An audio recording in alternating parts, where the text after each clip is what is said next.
if you don't have something that really is meaningful in your life, then drama becomes your go-to. That's true. I was raised in a deep Southern Baptist mindset where we're taught to have fear, deep fear of anything that's different from Christianity, especially things like meditation or Buddhism that supposedly can lead you astray and open you up to all these bad things. If you meditate, the devil gets in. The devil is going to get you if you meditate. So they're absolutely right about that, by the way. I mean, you meet the devil when you meditate. But the thing is,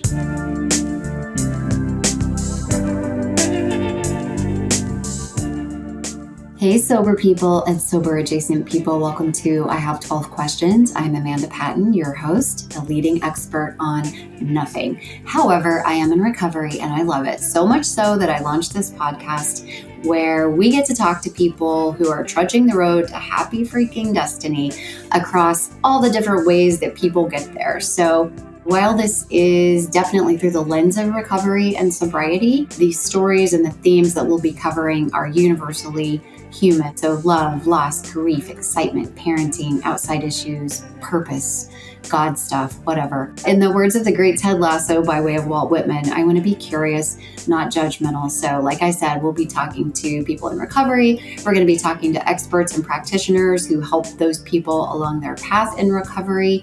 And we're just really excited to hear people tell their stories and to be inspired by them and to create a community of support for everybody in recovery and people who know and love people who struggle with addiction issues and whatnot. So anyways, we're so glad you're here and thanks for listening. Hey listeners, just a quick disclaimer before we get into the interview. These episodes may contain adult language and subject matter that's not appropriate for all audiences. Also, we are not doctors or psychiatrists, so what we share on these episodes is certainly not to be considered medical or psychological advice, just our own personal experiences, which we hope will be helpful to others on a similar quest. So that's it, and thanks for listening. Okay. Hey, sober family and our entire listener community. We have a great show today, and I really cannot wait to get into our conversation with Kevin Griffin. He is our guest. He is a Buddhist author, teacher, and leader in the mindful recovery movement. And I read one of his books a few years ago on a flight, and I've got it still to this day, dog-eared and highlighted, and I reference it quite a bit. For a lot of different reasons and situations. And it was expansive for me in many ways and continues to be. And it was called One Breath at a Time, Buddhism in the 12 Steps, as well as Buddhism in the 12 Steps Daily Reflections, which is more of that, those daily readers that a lot of us are used to, which offers teachings for every day of the year to support your recovery, whatever that looks like. And so daily reflection, as we know, is at the heart of Buddhist practice and also 12-step, recovery programs. So I would say, and we'll hear what Kevin thinks about it, but I would say that regardless of your spiritual leanings, if you even have any, this daily reader and all of his works actually apply. So Kevin's authored many books, too many to list right now, but I will put a link in the show notes so that you guys can peruse that content later if you would like. And you can also find out more about Kevin and his work and his Dharma talks and all the things he has going on at kevingriffin.net. That will be in the show notes as well. So without further ado, Kevin, welcome to the show. Thank you, Amanda. Thanks for having me. Nice to meet you. Nice to meet you too. So let's start with an icebreaker. And I know that my musician guests sometimes, don't love this question because it's probably like asking who your favorite child is. But if your life had a theme song, what would it be? I don't know, Purple Haze. That's a good one. Starts with a octave flatted fifth, which is sometimes called the devil's tone. So, oh, wow. There you go. Nice. I mean, that's just, a song that comes to mind. My life had a theme song. Yeah, God knows. It would keep changing probably. Yeah, right. you get bored with hearing the same song every day. It's true. You get bored if your life stays the same too, if we're not evolving. So I I'll love put that. out one other one. Miles Davis, Kind of Blue. So go Oh, listen. Go listen to that album. It's the greatest album of music ever made. Quincy Jones listens to it every morning, he says. oh, So, wow. Good to know. Great tips. hey, Well, don't get me started on music, Amanda, because we'll never get around to Buddhism. I know. When did you get sober? Let's kind of get into it that way. 1985, June 7th, 1985, or that might have been June 8th, but nobody knows. It was 1985. We know that. Well, and if I don't know who all in my audience will have read One Breath at a Time, and it's very, applicable and tactical in a lot of ways on maybe how to like shift perspectives and look at things in different ways. But it also shares a tremendous amount of your personal story. How everything started, how everything led up to your recovery, when all of that happened. So if you haven't read this book, I definitely recommend it. But I don't want to assume that the listeners know your story. So what did life look like for you when you arrived at, I don't know if you want to call it rock bottom or just that moment where you just knew something was going to have to change? Paint us a picture of what your life was like. Yeah, I actually think that, so I got sober in 85, but I actually think I hit bottom in 1982 but I was below bottom and I had to get up to a bottom. Right. Because I was living on the street and just, it was just survival mode, at which point you can't even think about, sobriety. But when I got sober,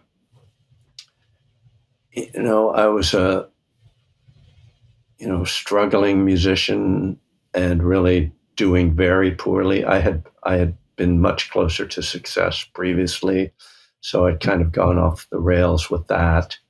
I was in a really uncomfortable romantic relationship in which I was really not, I didn't have a lot of integrity around that.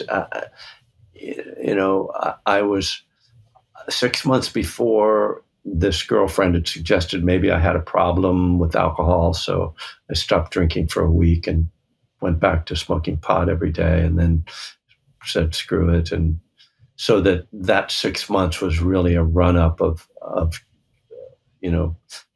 the cycles of drinking and using that many of us go through. I was certainly kind of a periodic drunk in the sense that I didn't get drunk every time I drank, but when I did, I, blacked out. And so it was like one last attempt to like get my drinking together, control my drinking and using, and along with nothing is progressing in my life. My life isn't getting anywhere, and I'm now 35 years old, and my musical career is on the skids, and it's like, and I had tried a lot of other things, including Buddhism. I had done a lot of, as One Breath at a Time tells the story, I had been practicing meditation for several years and been on some long meditation retreats that I thought would fix me, and followed a guru who I thought would fix me, and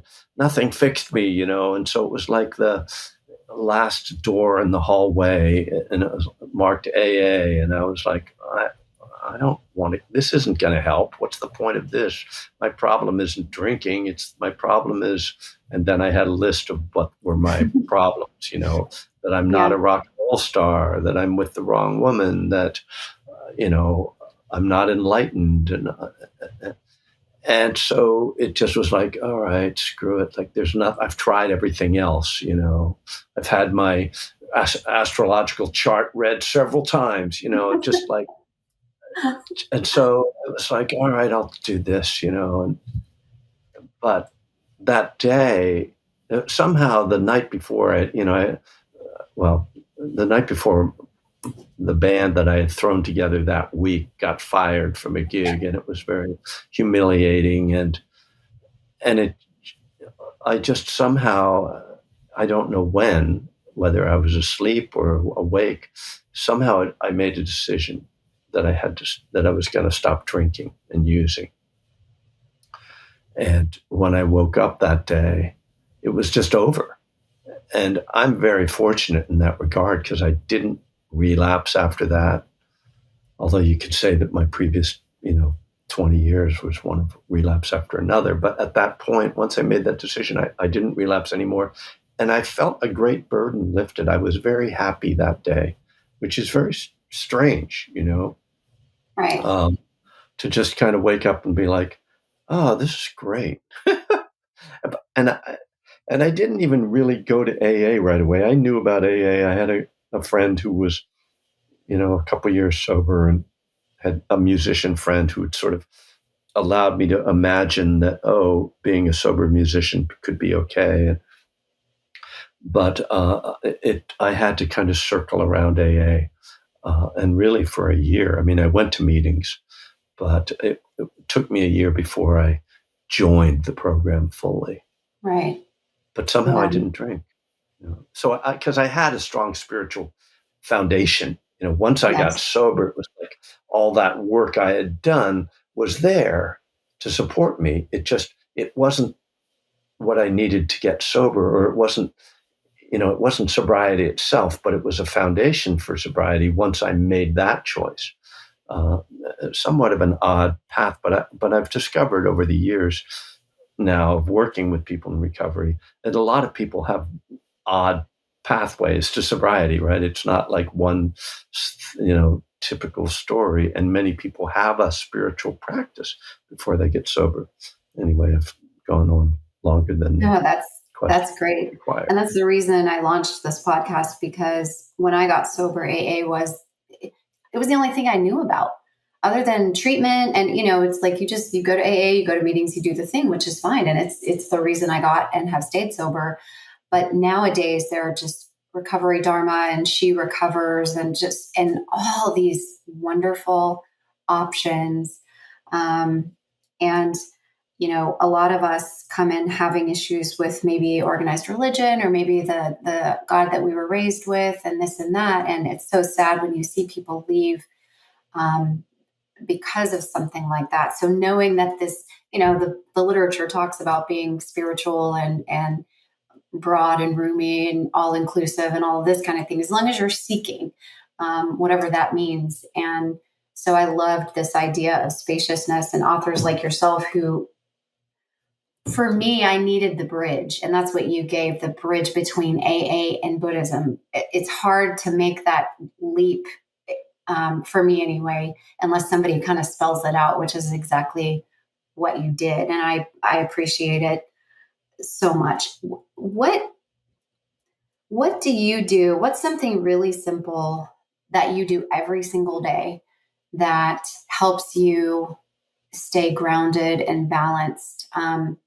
Which I would argue is a huge foundational support for recovery, that like a newcomer could pick up starting immediately, somebody with 20 years. What's that one thing that you have to do, you need to do on a daily basis? Well, no shock. I meditate every morning. Right. And that can look like a lot of different things. That a lot of people have this image of what meditation looks like and what it's supposed to be like.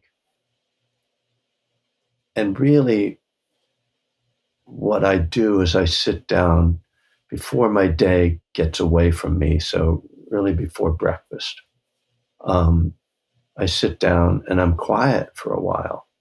And when I say quiet, I mean I don't talk or read or listen to anything. I don't mean that I don't think. My mind wanders maybe the whole time. I mean but it's the just sort of sitting and letting everything settle. For me, as a professional meditator, I'll meditate for 45 minutes, or this morning it was 40 minutes because just the timing of my day. So anywhere from 30 minutes to an hour, I sit still And yeah, I have practices. They're pretty simple, um, but it's the just sitting and letting everything settle, because that it does a lot of the work of the 12 steps. It uh, First of all, it's kind of like I call the meditative inventory. Like what shows up when Mm-hmm. I'm quiet is very revealing.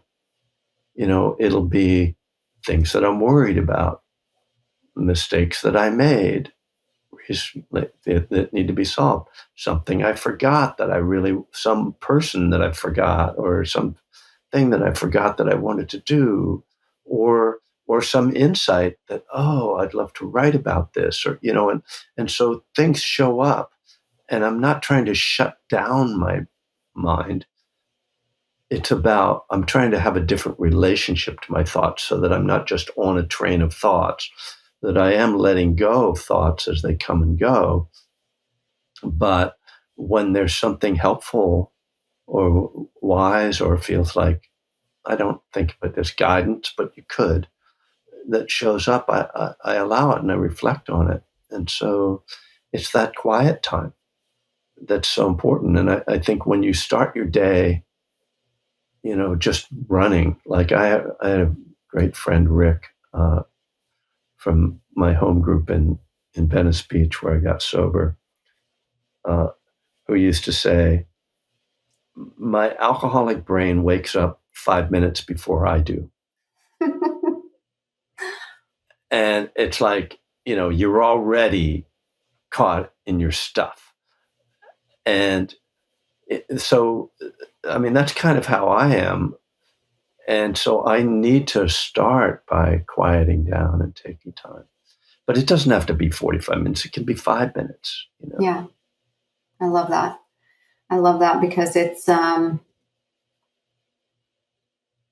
for me, and I don't know if it's alcoholism or just part of my brain chemistry. And I think a lot of people, maybe societal conditioning, where you think that every thought requires some type of action. Or if I remember the thing I forgot, I jump up out of my meditation, go write it down somewhere. It's hard for me to sit with thoughts without immediately attaching some type of, to do thing. And sometimes, like you're saying, I just need to be able to change my relationship with my thoughts. And unless I sit still, and for me, anything longer than 5 minutes in meditation, I have to use, I choose to use something like Insight Timer to kind of, Right. but that sometimes feeds that input junkie tendency. It can, It's yes. feeding, because sitting in complete silence, let's just say it, it's uncomfortable until it becomes something. Now I kind of look forward to it. But if I have a lot going on in my life, or I'm bothered by something, or I'm going through something, that silence becomes uncomfortable again. But to your point, it reveals really important things. Yeah. And I think that, I mean, first of all, I think it is helpful to have some guidance. But it's, what I think is a wise approach is to learn the guidance and internalize it. So you sort of have a structure that you use in the beginning of your meditation, at least, Right. where you're just repeating some phrases to yourself, or you're doing a little mantra like thing, or just even saying in, out with your breath, but then learning to, I mean, I love that you talked about, how thoughts lead to actions, because that's like the law of karma, and how we wind up caught up in our lives, and caught up in things that we don't really want to do, because we haven't taken any space between the thought and the action. So when we sit still and don't act, it trains us to not be so reactive, and we become more capable of just, oh, here's this feeling, here's this thought, here's this impulse. Let me take a moment and see whether it is the next right thing, because there's that Mm-hmm. phrase, we have in the 12-step world, do the next right thing. But if you don't take time to reflect, you don't know whether it's the right thing or not. Right, right. Otherwise, it's that reflex that we've become accustomed to acting on. And we also hear a lot pause when agitated, which is that similar training of taking that breath and that pause and having some type of buffer between the thought and the action. And then to your point, once you've sat with it, some things do require action on my part. If I need to go make an amends or I need to return that phone call. But a lot of it is just chatter. It doesn't instruct me to do anything. And I've had meditation teachers over the years where they say to pick, envision yourself picking up the top of your head and you're just kind of looking in there. It's really, you're really just observing. And sometimes when I lift the lid, I'm like, wow, there's a lot going on in there. And that is directly tied to my anxiety if I allow all those thoughts to make me feel compelled to take some type of action. Because like your friend said, my brain wakes up before I do. So there are days when I wake up in a state of panic for really no reason at all. It's just because my brain has already started its day. And I can either feed that anxiety by running around trying to get a bunch of stuff done, or I can sit still. But it's not always easy. So you had an interview with Tammy Simon, Insights at the Edge, where it was called Not Too Unhappy. And it was in part your view about expectations and how sometimes that can be the culprit, maybe of why we feel discontented or different things. I know there's a lot of roots in Buddhism around this type of thing as well. How do we apply this perspective shift to our sobriety? Because you also in that interview mentioned the bliss of blamelessness. And so there's a lot of this feeling of detachment and dropping expectations and letting go of that urge to blame. But how do we take that and apply it to our day-to-day recovery? Well, I think the starting point has to be observing your own thoughts, and this is, of course, part of mindfulness.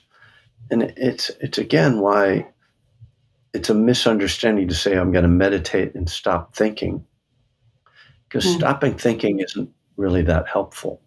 It's pleasant, but it doesn't teach you very much. Right. So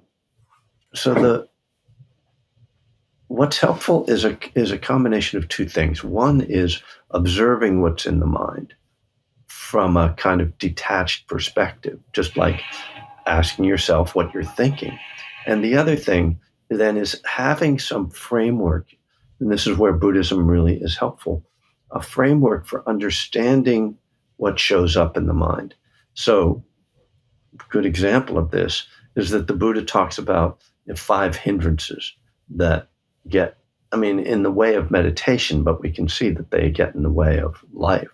The hindrance of craving, the hindrance of desire or aversion, and resentment, and the hindrance of sleepiness, laziness, the hindrances of restlessness and anxiety, and the hindrance of doubt. And so, I write about these in practically every one of my books because they're just kind of key to letting go of these destructive impulses. And so when you start to watch your mind and use the framework of the 5 hindrances to understand what's going on, it's first of all taking it out of the idea that this is me and starting to just see this is just what minds do. Everybody is afflicted with the 5 hindrances. It's not personal. So that's helpful for me because then I'm not adding to the problem. I feel bad and I feel bad about feeling bad. That's, they call it the second arrow. So, but then we start to see okay, this thought or this feeling or this impulse that's going on, I can see where it's leading. I can see that it's, I'm having a resentment or I'm having a craving or I'm having this anxiety, and it's not me, it's just this thing that's arising. So an expectation is another thing that can show up in your mind. Oh, I'm expecting something. Well, if I understand reality, I know that expecting is thinking something that's going to happen in the future.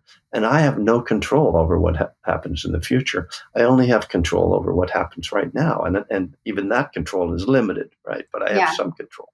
So if I want something to happen and I'm hoping for something to happen, I take the steps right now, which is like, that's sobriety 101 as well. And it's something that I totally didn't understand because before I got sober, because I was always projecting out, this is going to happen in my life and that's going to happen. And I hope this happened, but I wasn't doing the things like how do you, showing up today. And of course, step 3 is pointing to the idea that instead of getting into expectations, just do what you can do now and then let go of the results. And it turns out, as we know, that a lot of times the results are much better than we could have hoped for. I mean, my life now is much better than it would have been if I'd have become a rock star, because there's nothing worse than an over the hill old rock star. Whereas over the hill old meditation teachers are considered to be wise and and people love them, So, yeah, I mean, just like that idea of just separating out from the future and just what's going on right now? What can I do right now? I don't know what's going to be in the future, and any expectations are just setting me up for disappointment.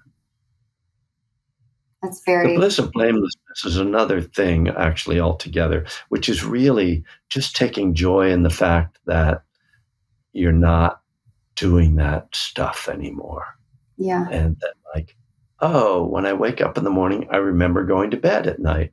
And I don't wake up in the morning in bed with somebody that I don't remember going to bed with the night, and it's just like, wow, the simplicity of like stepping outside and being sober and like, hearing birds and enjoying life and not having this cloud of regret and shame and guilt hanging over you and fear. Like when Right. a cop pulls me over now, I'm not afraid I'm going to get stopped for a DUI, or that he's going to find drugs in the car like they did when I was 19. That it's just like, oh, I'm going to get a ticket. This sucks, but Right. that's But that's that's it. a lot better. Yeah, definitely.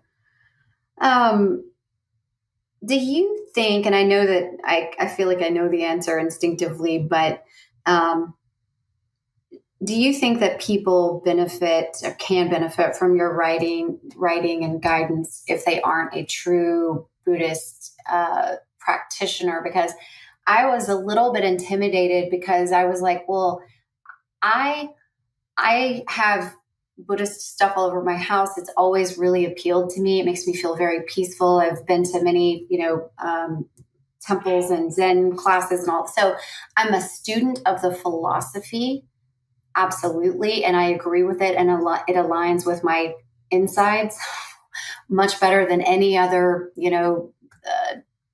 whatever spiritual approach. But I view it not as a religion and more as a philosophy, whereas other people really do partake in that. They Sanskrit and they really understand and they study and they do all the rituals. Um, so I felt like a poser almost, or like, oh, I don't know if I can claim this because I'm not a real Buddhist. I just like the philosophy. So what are your thoughts about that? You know, if people have that same fear or hang up about it. Yeah, I think it's an important question. I actually I shy away from the label of Buddhist. Uh, Okay. it's which other people call me a Buddhist, but like I'd rather be an alcoholic than a Buddhist, kind of, because I don't. There's all this baggage and expectations, labels Right. that people Yes. think like, oh, a Buddhist does this and a Buddhist does that. It's like, really? Okay, well, if you say so. But so there's a bunch of things that people consider to be Buddhist that are not me. Um, and so, over the years, I've grown more and more kind of like, I just want to have my life and then, be happy and be of service. And, I love to study the Dharma, but, I don't want to like try to become something, you Right. know? Yes. And so, but that doesn't mean that I'm not rigorously devoted to certain aspects of the Dharma. So, this is a very like Western thing too, because, to be a Buddhist, if you were, an Asian, a Thai or Burmese person who was raised as a Buddhist, you would be a Buddhist, by birth and by sort of, and that's more like a Buddhist to me, Right. But most of the people in Asia don't meditate and they don't study Buddhism the way I do. So we have these completely different sort of models for what even a Buddhist is. Right. I mean, there's a monastery in Northern California that I visit, and on these sort of festival days, all the like traditional Buddhists, Thai and other Asian Buddhists show up for the event, and they're all about bowing and chanting and offering food and offering money, but they're not there when you go on the silent retreat with the monks. It's all Westerners. So, so what's important to me is meditation and understanding the teachings. Right. And so the rest of it, ritual, I don't care for ritual. I do very little ritual, and even less now than I did when I was younger. It just doesn't work for me particularly. I'm not interested in it. So yeah, it's not important to. I mean, to me, it's not. People can do what they want to do. I mean, a Right. lot of people, a lot of Westerners are drawn to ritual, and they love like Tibetan Buddhism, very ritualized, and it's got sort of a lot of magical stuff going on, and people are very drawn to that, and that's great. I mean, if that touches you and inspires you, absolutely, follow it. But if you're interested in like, oh, I'd like to get some of the things out of Buddhism that you're kind of talking about, but I don't want to like have to change my wardrobe in order to do so, and my haircut, Right. that's absolutely fine. Right. Take what you need and leave the rest. The thing I would discourage though is just thinking that by reading a book you're going to really get the benefits of practice, because reading comes after practice. If you go to a meditation group, like I taught a group last night, you meditate first and then there's a teaching. And the reason we do that is because the true experience and the real insight comes in the meditation practice. The teachings just illuminate the experience. And I've had this particular experience many times, which is I've gone on many retreats, but particularly early on in my practice, I did some long retreats, and they were great, but I didn't really understand what was happening on the retreats until later on. I would read a book, and it would say something, and I would be like, "Oh, now I understand." It was like I put it together. Right. And the Buddha talks about this. He says that the insight arises in two parts: vision and knowledge. The vision is the meditation experience that you have. And then the knowledge is the understanding of the experience. Because meditation, the insight in meditation is a nonverbal experience. It's just something that happens, like you're sitting and you realize, oh, I'm thinking about my vacation in Hawaii. And then you feel how that gets you agitated. And then you come back to the breath and you let go of that thought and you feel yourself settle. And when that happens, you may not realize that what you're experiencing is, oh, the thought about Hawaii was craving. And that's the truth of the cause of suffering. That's what causes suffering, according to the Buddha. And when I let go of that and feel settled, then I'm letting go of craving. And that's the truth of the end of suffering. So that's the Four Noble Truths that the Buddha talks about. But when you're doing it in meditation, you don't see the signs that say, here's the Four Noble Truths. You're just experiencing this thing and you learn to let go, right? We learn to let go in meditation. We learn like, oh, when I'm all stirred up and worrying about tomorrow, it feels uncomfortable. And when I catch that and I just let go, it feels better. And that's the vision, right? Right. But then when you read about the Four Noble Truths and explain to you, you realize, wow, I was experiencing and having, I could say, an intuitive understanding of the Four Noble Truths of suffering and how it arises and how it ends and how the benefit of having it end. So that's why it's so important to practice, because you could read that and like maybe somebody's listening to this and they're going, oh, that makes sense. But you have to ingrain it into your system. Right. Because we're very habituated to stay with the fantasy about vacation in Hawaii. We're very habituated to be in that. So we have to undermine that habitual thinking by repeatedly letting go. That's what we're training our minds in with meditation, is training ourselves to let go.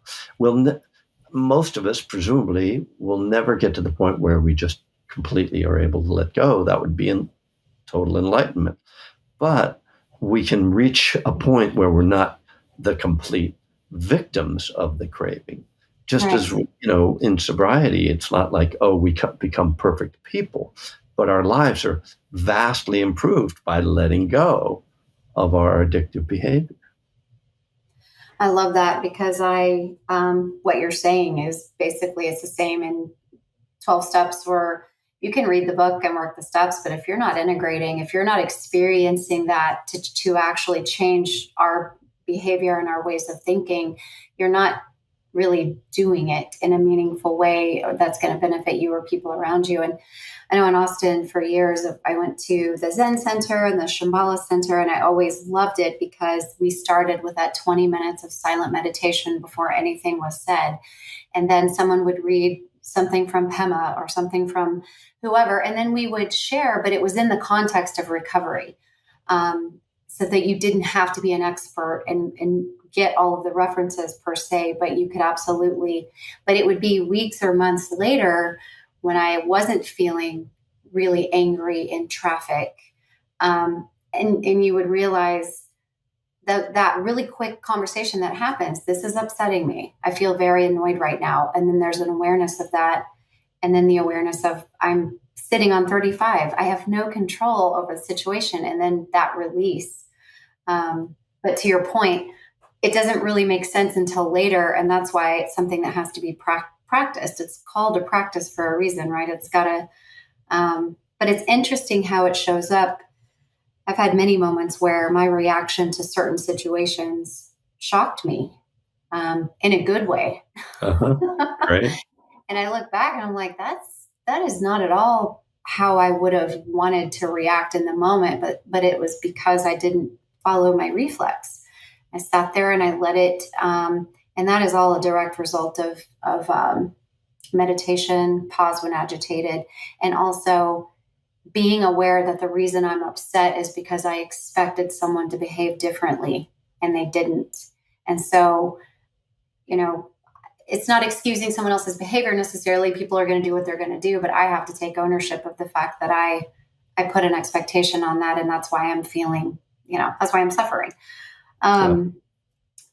How has your relationship with music or other hobbies and fun things that you like to do, how has that changed in your recovery? Because a lot of people, when we first get sober, we're terrified we will never have fun again. Uh, Mm, and so I'm yeah. curious what your hobbies look like now, and how you interact with music and fun and blowing Yeah. off steam.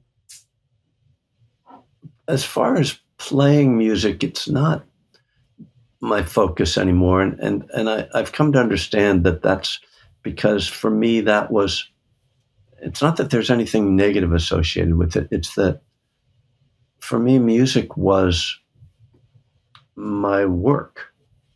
And I'm not really interested in like jamming or fiddling around. If I'm going to play music, it's going to be to write and to rehearse and to perform. And that's just not where my life is now. Writing has largely taken the place as a creative activity. As much as I still listen to a great deal of music and love music, and I'm reading a book right now about Leon Russell, who is a great musician that I love, and as I'm reading the book, they'll mention some record he was on, and I'll go run and like put that on and listen to that. And so I still have a great love of music, but I have to confess that my hobby, and I don't normally call it that, but we characterized by that, is now golf. And Oh, my meditation practice and my Dharma practice is very much engaged with that because golf it tremendously benefits from mindfulness and really is harmed by the lack of mindfulness. right. And I've actually outlined a book on mindful golf and yeah, and it's interesting too because my ego and competitive nature when I started to play, and I actually started to play after taking an awakening joy course with my teacher James Barris. So it definitely is about having fun, right? But Right. I used to come home in a bad mood because I would have a bad round, and my wife said to me, "You can't come home from playing golf in a bad mood because you're playing golf." So that was a great lesson. So she's kind of my guru, and um, and so I work actually at being happy when I'm playing golf, which isn't Right. always easy when I'm Right. playing poorly. But it happens that I met a young man who's a, an aspiring professional golfer last year, and when he found out that I taught mindfulness, he became curious about that, and I've been helping him to learn to breathe mindfully on the golf course. And last week we had a meeting. We hadn't spoken in a long time, and he asked me for some help. And he then went out and had this tremendous round this week, and he's in a PGA tournament up in Lake Tahoe. And Wow. he said to me last week, I really need help with my mental game. So I gave him this guidance, and he's like, I mean, I don't want to take credit. He's an incredibly talented golfer, but he was saying that his mind was really getting in the way of his game. And after we had this session, he was like, "Oh, yeah, this is changing everything for me." And he went out and he shot. He had to play his way into this tournament, and he Oh, won the play in against 56 guys. He shot wow. 63, and so now he's up in Tahoe, and I'm going to go if he makes the cut today. I'm going to go up to Tahoe and watch him over the weekend. That is amazing. That's so cool. Well, Anyway, so and there's a lot of athletes that talk about that, right? Because they yeah, yeah, train their bodies like crazy. And but then what about your mind? What about that ability to work with your nerves and to calm it's yourself and it's the focus? key that separates the successful elite athletes Mm-hmm. from the less successful key athletes. It's mental. And you see it, Steph Curry, who of course is one of, living in the Bay Area, we all love him. He's just this perfect example of somebody whose mind is just so clear and Yeah. and able to, and resilient. That's incredible. I love that. And it's funny because you talk about how your competitive nature tries to sort of hijack that, or even writing, if Right. that's a fun hobby, pastime, outlet for you. But then when you're writing a book, that it has to change, right? Because now it's tied to this this product, this outcome, Yeah. which that's got to be difficult. But you're Uh, aware you of it. know, it's funny. I'm very fortunate that that doesn't really happen. That's I good. just, I, I see writing a lot like music. And I think being a musician really helps me as a writer because I approach it as this spontaneous, like outpouring of Hmm. energy. And I just follow one thought after another, like one chord after another. And I find it exciting. And I think it's partly because I really like to be the center of attention. So when I'm writing a book, I'm like imagining that people are reading this book, and it's like, and I'm saying these things to them, and nobody can interrupt me.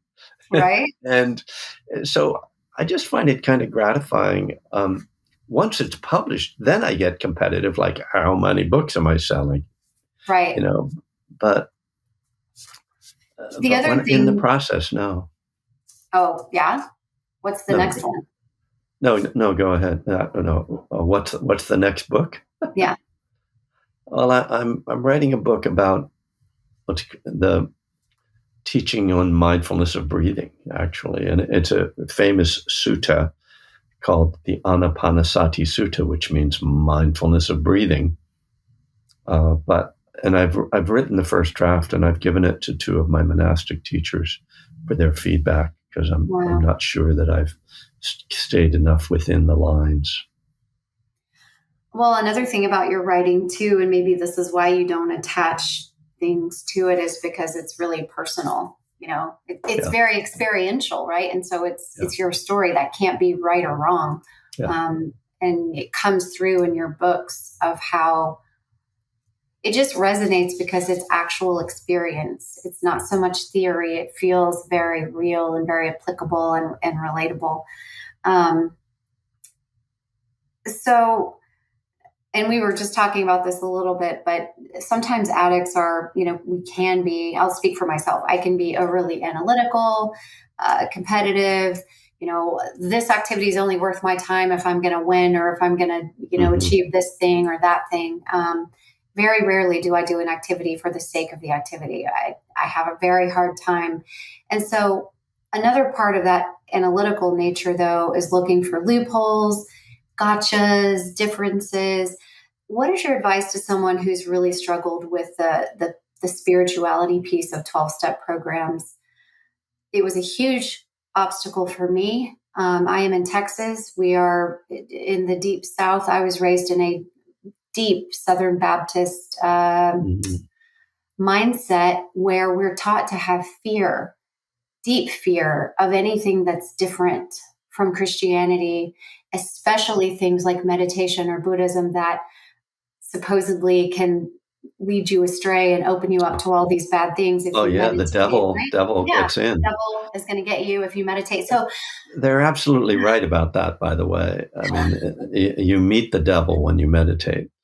But the yeah, thing is like, if you don't meditate, the devil is hanging out anyway. You just don't know it. you don't know where it is. That's Yeah. right. So Man, that's good. it's better to have an eye on the devil. But yeah, to meet him in person, how do we what would you say are a couple of simple ways or maybe a better, a fresher perspective to help us kind of start with a clean slate. Maybe leave some old beliefs behind, or at least set them down at the door for a minute, and just be open to a more spacious existence spiritually. It's a really important question. And, my second book, which it's out of print right now. I think you can still get a Kindle version, but it's called The Burning Desire, Dharma, God, and the Path of Recovery. And I'm going to retitle it as just Buddhism and the 12 Steps, Higher Power. That's what it's about. And one of the first things I do in the book is talk about the word spirituality and try to make it more accessible. Right. And to think of it not as something exotic, but just as spiritual in contrast to material.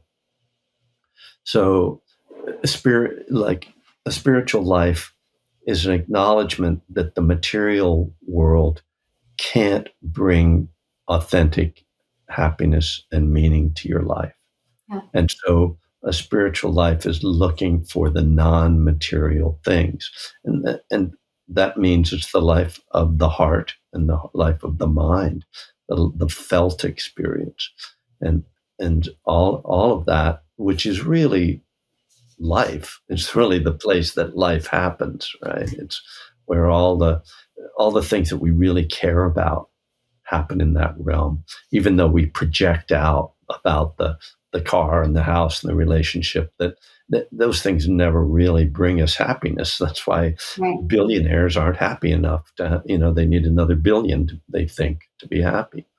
So that's one thing. I try to take a very practical approach to it.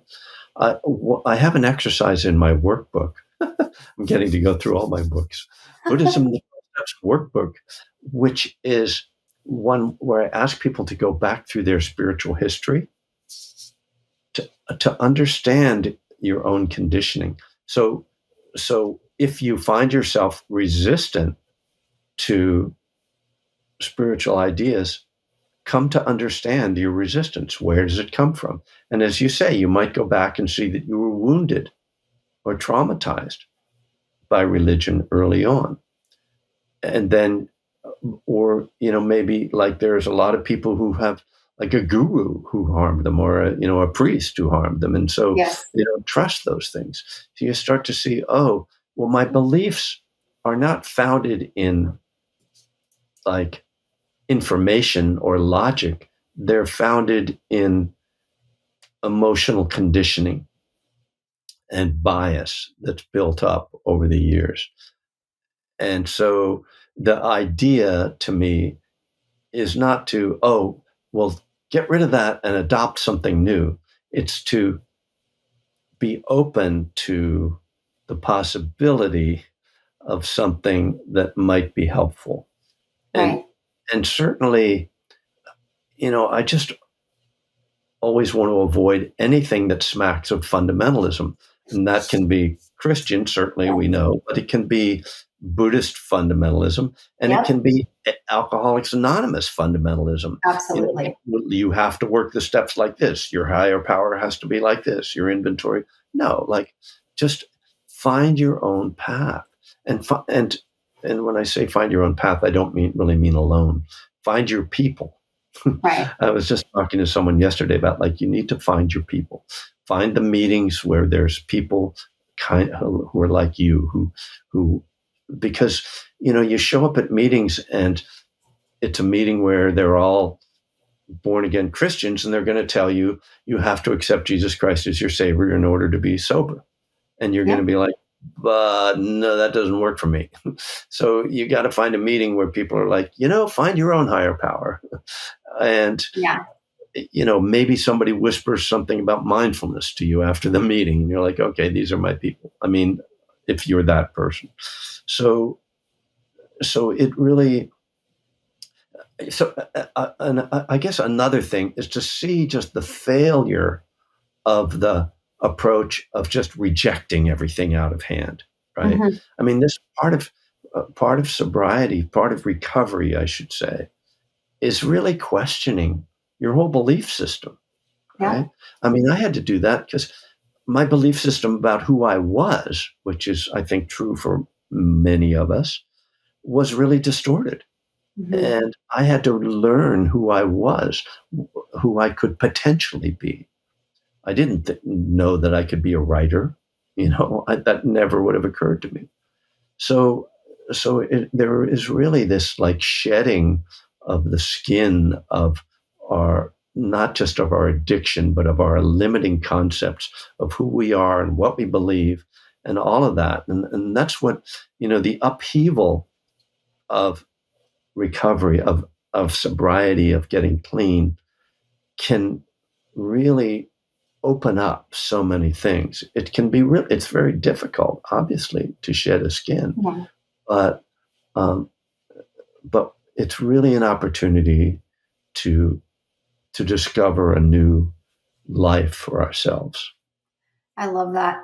First of all, that empiric or that practical thing of it's just a separation. It's a perspective of like what's here in the 3D, what we're touching and buying and doing all the time, and versus what we feel. And that would have really caught my attention because that makes sense to me. That's something that I can understand and grasp, and it requires no dogma whatsoever. I don't have to sign off on Right. anything, right? It's just that makes a lot of sense. But um, I think too, now I'm in my 10th year of recovery. And I think now it's like, in addition to my all or nothing mind wanted me to believe that I've got to extinguish all of this, has to go away, and we're going to bring this in.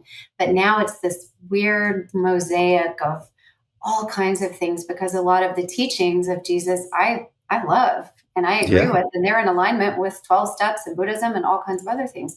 Some of the stuff that went with it, I really don't care for personally for me in my life. And so this idea that you could believe all of these things simultaneously that align with Right. your recovery, I didn't know you could do that. I thought you had to pick Mhm. one and do it. Yeah. Everything was monotheistic, and it was based on fear and shame and guilt, which my addiction reinforced. So those things really worked well together.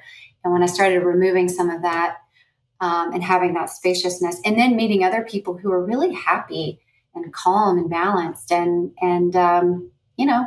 they maybe they weren't religious at all. I go to secular meetings all the time where they're atheists, agnostics, all kinds of people, and whatever works for you. So thank you for expanding on that, because I it's my main reason for having this podcast is to introduce every approach, and you just got to find your people, find your meetings, work the program in a way that works for you. Yep. I am wondering, kind of, what's your favorite thing? If you could boil it down to one thing, what's your favorite thing about your lifestyle? This life that you live now?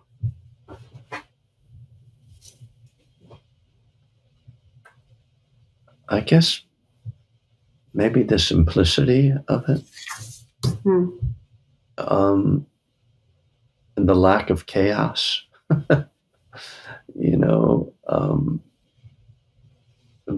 and that's a very like sobriety thing, like, Yeah. because I kind of loved chaos and complications and drama, and but I live a really simple life. There's just a few things that I do, and um, yeah. So, but I mean, I actually don't think that's the right thing for everybody. Yeah. It's just what, and I'm an older person. Normally, I say I'm an old person, but I'm just being polite now.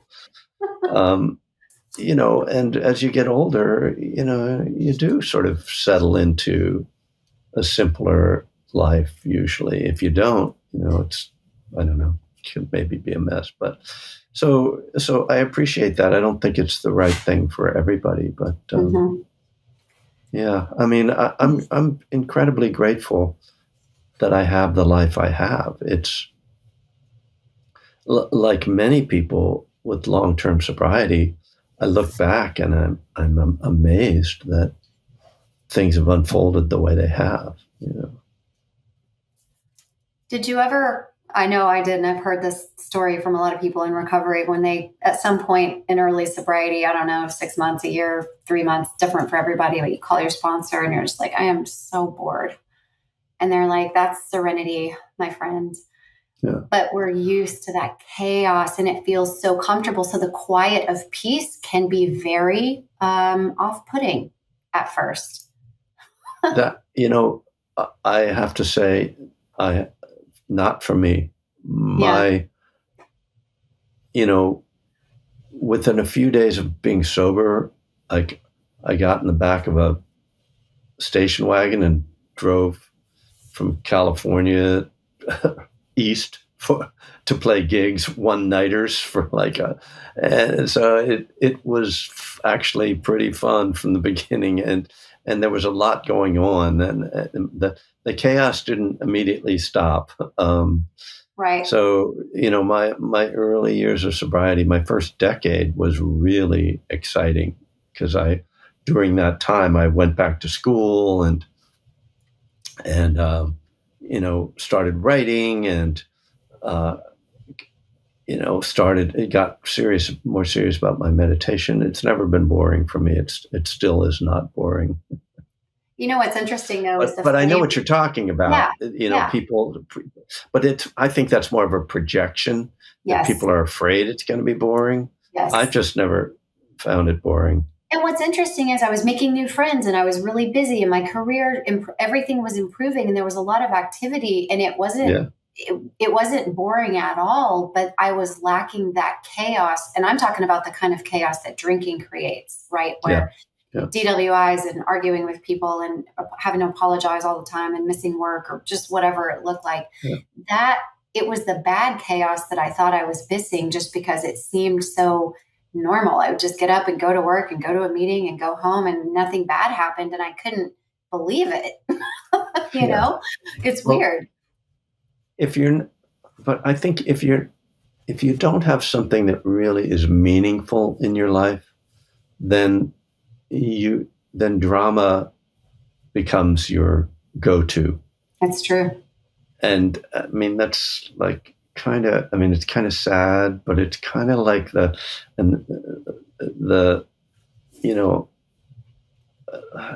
someone who's sort of got it all, but doesn't really have any purpose, like a wealthy person who's just sort of doesn't have a passion.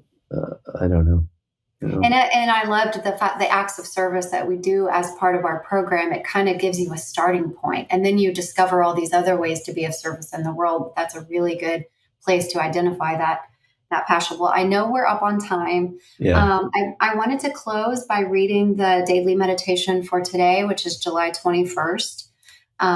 Cool. And we'll just kind of shut out on this. And I wanted to just thank you so much for this conversation and for being here and sharing your experience with us. It really means a lot. Great to meet you, Amanda, and good luck and good work you're doing. So thank you so much. Okay, so this is from Buddhism and the 12 Steps, Daily Reflections, and it's July 21st. Letting go of thoughts, replacing. Many times, simply by seeing a thought, it disappears. We let it go. But when thoughts are more persistent and distressing, the Buddha offers a set of responses that can help. Over the next few days, we will explore some of them. The first of these responses is called replacing. Here, when we see, for instance, an angry thought, we might replace it with a loving one, an anxious thought with a calming one, a sad one with something uplifting. That might sound simplistic, and in fact, it probably won't be very effective if just done mechanically. There are some other elements to this process that help it to work. First, of course, we must see the thought, bring mindfulness to it, not be swept away. As long as we are not mindful of thinking, it will just go on like a background processor, churning out words and images that keep us under their spell. Secondly, we need to bring awareness to the painful or destructive nature of such thoughts. If we think that our difficult thoughts are useful or meaningful, it will be harder to let them go. Seeing how destructive they are will motivate us to let them go. Further, we have to understand that thoughts are not facts, but simply ideas. We live under the illusion of thought's reality. It's as though we were in a hypnotic state, simply responding to the orders that appear in our mind. When we see through this illusion, it weakens the power of thoughts to keep us under their sway. With this foundation for letting go, when we have a thought of anger and see it clearly, we can intentionally bring loving kindness to mind. With an anxious thought, we might try to bring a broader perspective on what safety really is. In Buddhism, it is Dharma, the truth, that is our true protector. And with sad or depressing thoughts, remembering impermanence can help. Just seeing that our present moment mind state is temporary can help us to avoid despair. Today, begin to work with replacing thoughts. Experiment with different strategies to see what works for you. Beautiful. It was helpful. So helpful. I needed to hear that today for sure. Well, thank you again. You're amazing. Okay. Thanks a lot.